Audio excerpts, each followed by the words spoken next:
राधे राधे सभी को।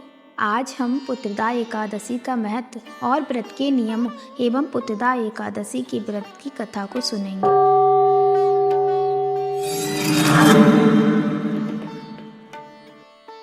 पहले तो जानते हैं कि एकादशी का व्रत इतना महत्वपूर्ण क्यों है और पुत्रदा एकादशी का महत्व क्या है।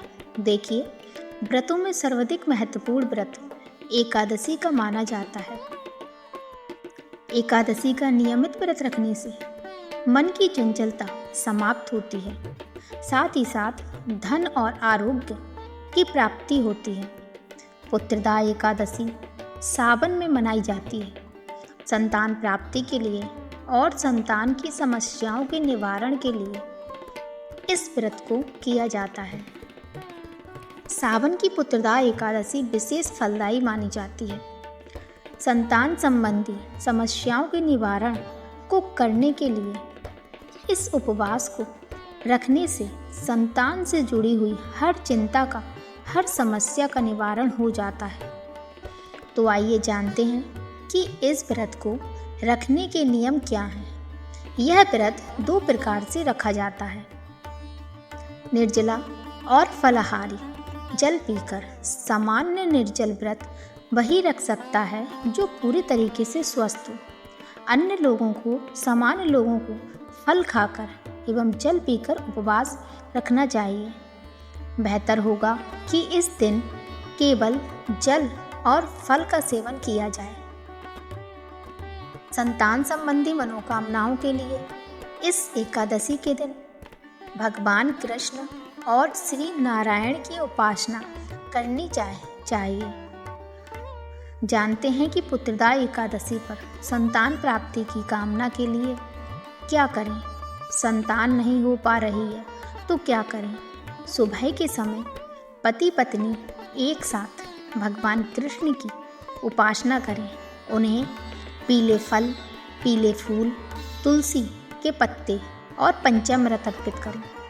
इसके बाद संतान गोपाल मंत्र का जप करें। ओम देवकी सुत गोविंद वासुदेव जगतपति देहि मे तनयम कृष्णा त्वावमहं शरणं गतम्। और मंत्र जाप करने के बाद पति पत्नी संयुक्त रूप से फल को प्रसाद के रूप में ग्रहण करें। अगर उपवास रख करके यह प्रक्रिया की जाए तो बहुत ज़्यादा अच्छा होगा। आपको बताते हैं कि पुत्रदा एकादशी के दिन संतान गोपाल मंत्र कौन सा है जिसका हमें जप करना है। मंत्र है ओम क्लीं देवकी सुत गोविंद वासुदेव जगतपते देहि मे तनयम कृष्णा त्वावमहं शरणं गतम्। इस मंत्र का जप कर सकते हैं। तुलसी या चंदन की माला से जाप करें। और दूसरा मंत्र, जो लोग प्रेगनेंसी में प्रॉब्लम पा रहे हैं, जिनका बार बार मिसकैरेज हो जाता है, मंत्र करें ओम क्लीं कृष्णाय नमः। इस मंत्र का जाप करें। और अगर आप उपवास नहीं रख पाते हैं और केवल आप पूजा करके प्रार्थना करना चाहते हैं तो आप कोशिश करें कि प्याज लहसुन आदि का सेवन मत करिएगा।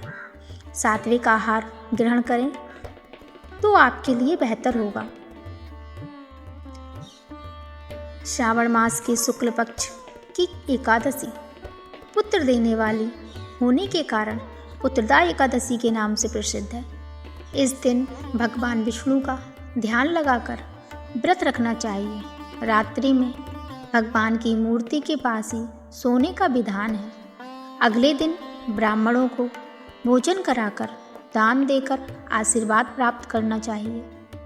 इस व्रत को रखने से व्यक्ति को पुत्र रत्न की प्राप्ति अवश्य होती है। चलिए तो शुरू करते हैं पुत्रदा एकादशी की व्रत की कथा को।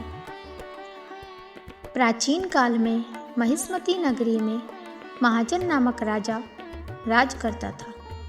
राजा धर्मत शांतिपुरी तथा दानी होने पर भी उसकी कोई संतान ना थी। राजा ने एक बार ऋषियों को बुलाकर संतान प्राप्ति का उपाय पूछा। परम ज्ञानी लोमेश ऋषि ने बताया कि आपने पिछले जन्म में सावन की एकादशी को अपने तालाब में प्यासी गायों को पानी नहीं पीने दिया।